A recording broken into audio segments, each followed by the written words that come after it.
Aujourd'hui, nous sommes en compagnie de Claire Despales, qui est la directrice du centre historique de Valmy 1792. Bon, j'ai dit le nom Valmy, je vous laisse nous présenter un petit peu le site et puis l'origine de la bataille, s'il vous plaît. Alors on est ici effectivement sur le site de la bataille de Valmy qui a vu s'opposer le 20 septembre 1792 les armées révolutionnaires françaises aux troupes autrichiennes et prussiennes, donc qui étaient réunies dans une coalition. L'objectif de ces coalisés, donc dirigés par le duc de Brunswick et le roi de Prusse en personne Frédéric II, filer sur Paris dans cette direction-là pour tenter d'aider Louis XVI à retrouver l'ensemble de ses pouvoirs perdus depuis 1789. Donc la bataille de Valmy, elle va avoir lieu le 20 septembre 1792. Au matin de la bataille, le général Kellermann va faire monter ses hommes sur cette colline de Valmy. Environ 30 000 Français vont s'installer au pied d'un moulin à vent. Il y avait déjà un moulin à vent sur les hauteurs du village de Valmy. Et les Prussiens, quant à eux, vont s'installer à peu près à 2 km à vol d'oiseau depuis la côte de la Lune, donc qui est sur la route de Châlons à Sainte-Ménéhould, dans cette direction. Et je me permets, Oui. dont il n'y a plus de traces, hein, malheureusement, parce qu'on les avait cherchés en compagnie de Gérard, c'est l'animateur de notre émission de balade. Il paraît que c'est un sapin qu'on peut voir, c'est ça ou... Voilà, tout à fait. On aperçoit justement la côte de la Lune sur la route de Châlons. Donc cette côte de la Lune, elle est matérialisée par un sapin donc dans cette direction-là. Et c'est sur cette côte de la Lune qu'était installé l'état-major prussien, donc le duc de Brunswick, le roi de Prusse et même le poète Goethe, qui était présent à la bataille de Valmy, qui a suivi les combats sur la côte de la Lune. Donc les Prussiens s'installent en arc de cercle depuis la route de Châlons jusqu'au village de Han. Dans cette direction-là, environ 40 000 Prussiens vont faire face aux Français. Donc pendant toute la journée, c'est une intense canonnade qui va sévir sur cette colline de Valmy. On dit qu'environ 20 000 boulets de canon vont être envoyés. Et par 3 fois, le duc de Brunswick va tenter de faire avancer son infanterie sur la colline de Valmy, dans cette direction-là, pour tenter de prendre la colline. Rien n'y fait, les Français sont bien organisés, bien équipés et ils sont surtout très bien entraînés par le général Kellermann qui a su garder tout l'enthousiasme de ses hommes lors de cette bataille. Donc les Prussiens sont refoulés par 3 fois et à la fin de la journée, force est de constater que cette bataille qui paraissait gagnée d'avance pour les Prussiens est perdue et des tractations vont être engagées rapidement après la bataille. Dès le lendemain de la bataille de Valmy, le 21-22 septembre 1792. Alors, si vous voulez bien, Claire, on rentrera un petit peu dans le détail parce qu'on ira faire un tour dans le musée et on parlera un petit peu des tractations politiques, des choses qui ont amené finalement à la victoire de la République française, on va dire. Mais comme on est sur le site du moulin, je vous laisse nous parler du moulin, justement. Très symbolique, justement. Quand on le voit depuis l'autoroute, Valmy, on pense tout de suite au moulin. Alors effectivement, le moulin est devenu le symbole de la bataille de Valmy. Très rapidement, au 19e siècle, 20e siècle, c'est devenu le symbole de cette bataille. Donc il y avait effectivement un moulin depuis le 16e siècle à Valmy. Le moulin a été détruit pendant la bataille sur ordre de Kellermann, puisqu'il représentait une cible parfaite pour l'artillerie prussienne qui était à 2 km. Donc Kellermann fait détruire ce moulin. Ce moulin va être reconstruit grâce aux dommages de guerre touchés par le meunier. Le meunier va détruire ce moulin dans les années 1830, tout simplement parce que les moulins à vent n'arrivent plus à concurrencer à cette époque-là les moulins à eau qui vont se développer dans la région au 19e siècle. Le moulin à vent détruit, il va falloir attendre 1939 pour qu'un nouveau moulin soit construit. Cette fois, le maire de Valmy, André Procureur, va acheter un moulin dans le département du Nord, à Attiches. Et donc c'est un moulin des Flandres qui va être amené ici à Valmy. Donc ce moulin n'a jamais fonctionné et il va être détruit en 1999 pendant la tempête. Et finalement en 2005, donc grâce à une souscription nationale, l'association pour la reconstruction du moulin de Valmy, qui a œuvré pour cette reconstruction, et la communauté de communes de Sainte-Ménéhould va reconstruire un nouveau moulin, cette fois dans le style des moulins de Champagne du XVIIIe siècle. Et donc c'est le moulin qu'on peut voir aujourd'hui. Donc c'est un moulin qui a 11 ans et qui est complètement fonctionnel. On pourrait fabriquer de la farine et tout le mécanisme est complet à l'intérieur du moulin.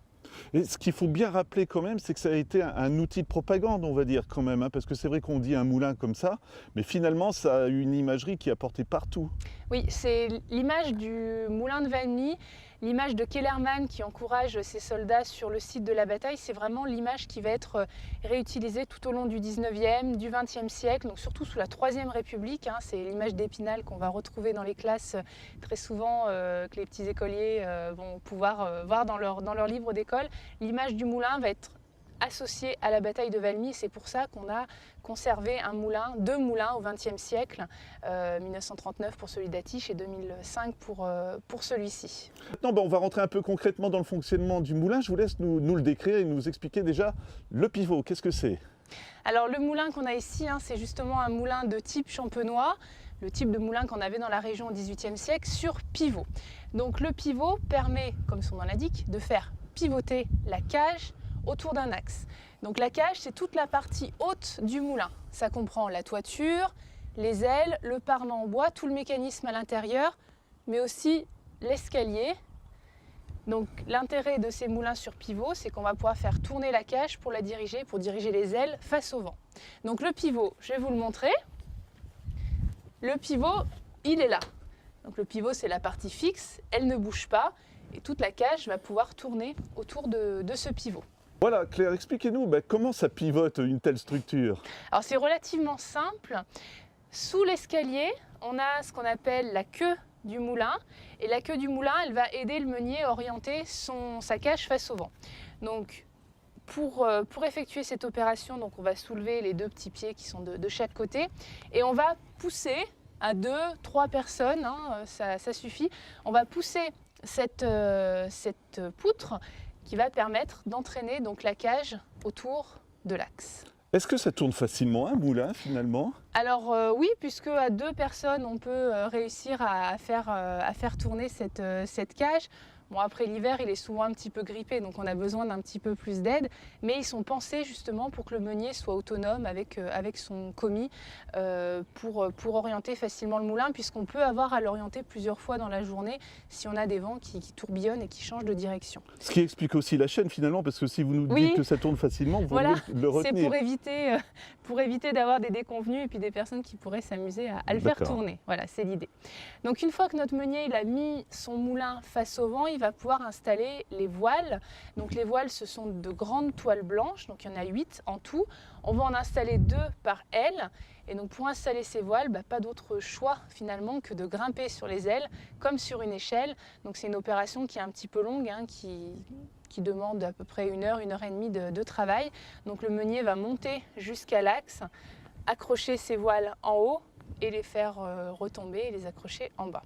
Donc nous on le détoile tous les soirs tout simplement puisqu'il ne tourne pas très souvent. Donc quand il ne tourne pas, on retire les voiles, mais dans les moulins qui fonctionnent régulièrement, les voiles restent à l'année sur les ailes. Donc encore une fois, structure impressionnante. J'ai envie de vous demander un petit peu le poids et comment ça tient tout ça?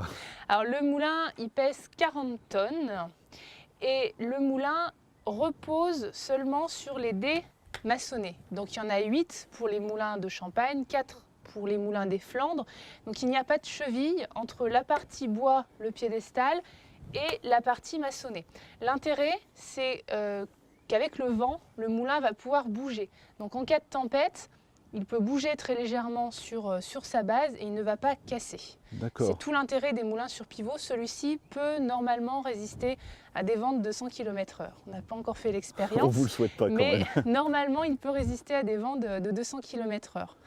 Alors un petit mot peut-être sur les différents bois qui ont été utilisés pour ce moulin. Toute la structure du moulin, son squelette a été fabriqué avec du chêne, donc un bois qui est solide, qui vieillit bien s'il est protégé des intempéries. Donc effectivement, c'est plutôt la partie interne du moulin qui est fabriquée avec du chêne. Le parement, donc tout autour de la cage, on a du mélèze qui a été utilisé. Donc le mélèze, c'est un bois qui est imputrescible, qui va vraiment bien résister aux intempéries et qui va devenir gris naturellement. Donc c'est un moyen pour le bois de se protéger, donc on n'a pas besoin de le lasurer tous les ans. Et du châtaignier a été utilisé pour la couverture, pour la toiture. Donc le châtaignier, c'est aussi un bois qui est imputrescible, qui va bien résister dans le temps et qui va surtout éloigner les araignées. Donc il n'y a pas d'araignées à l'intérieur du moulin. D'accord. Justement, transition, on va visiter l'intérieur? On va monter dans le moulin. Voilà Claire, qu'est-ce qu'on va découvrir dès qu'on rentre? Donc là, on est au premier niveau du moulin et on a un très bel aperçu du fameux pivot qu'on a pu voir tout à l'heure. Donc le pivot, il est là, c'est la partie fixe qui ne bouge pas. Et tout le poids de la cage va reposer uniquement sur un point, sur le sommet